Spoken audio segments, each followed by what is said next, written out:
L'Institut français du Congo IFC sert de cadre depuis ce matin du 15 octobre au Forum dit des études et de l'orientation. Des élèves et étudiants de plusieurs établissements d'enseignement exerçant à Brazzaville se sont investis dans cet espace pour bénéficier des outils pouvant les aider à s'orienter dans leurs études et dans leur avenir professionnel. Une initiative soutenue par l'ambassade de France au Congo. C'est essentiel parce que vous voulez préparer des études en France. Et pour préparer des études en France, vous devez fondamentalement être prêt. C'est la responsabilité de mon pays. Vous êtes des jeunes gens. Pour certains d'entre vous, ce sera la première fois que vous quitterez votre pays. Vous devez être parfaitement à l'aise dans votre projet.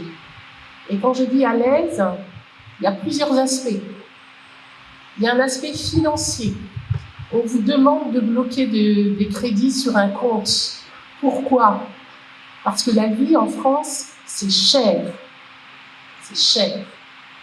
On ne vous laissera pas partir en nous disant qu'à un moment donné, vous serez à court d'argent. Et vous allez faire quoi ? À l'autre bout du monde. À cette occasion, plusieurs stands sont érigés dans l'enceinte de l'IFC. Parmi ces derniers, se situe en bonne place celui de la BCI, Banque Commerciale Internationale. Ici, l'institution bancaire s'attelle à renseigner les apprenants sur les étapes à remplir pour éviter toute forme de rejet au dossier. Nous sommes là aujourd'hui pour expliquer aux étudiants comment procéder au versement une fois qu'ils auront s'inscrit pour leurs études sur Campus France. Comment procéder au versement au niveau de la BCI.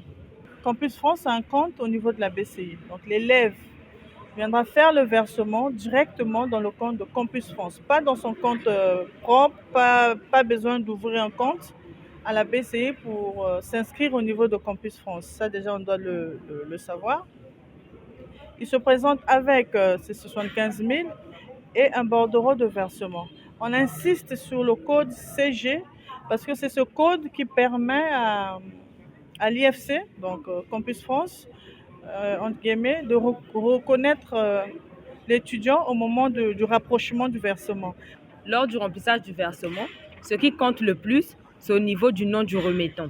Car au niveau du nom de remettant, l'étudiant doit inscrire son code CG avant son nom et ses prénoms. Il renseigne les informations de sa pièce d'identité, il signe et il se présente à la caisse. Le numéro CG ne doit pas manquer parce que c'est ce qui permet à IFC de pointer.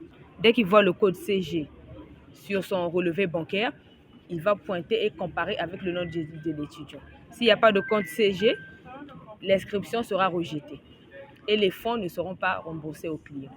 Et pris par la volonté de réussir leur vie professionnelle, ces élèves et étudiants saluent la présence de la BCI à ce forum et sont partants pour l'hébergement de leurs fonds à la Banque Commerciale Internationale. Le fait de savoir que nos frais vont partir à la BCI, déjà ça me rassure, parce que la BCI est une banque fiable qui a des relations internationales et qui nous permettront ainsi de bien gérer et garder notre argent. Je trouve que c'est un bon choix parce que cette banque a beaucoup d'opportunités pour les étudiants qui veulent aller étudier à l'étranger. Ce forum des études et de l'orientation fera tomber ses rideaux le 19 octobre prochain à Pointe-Noire.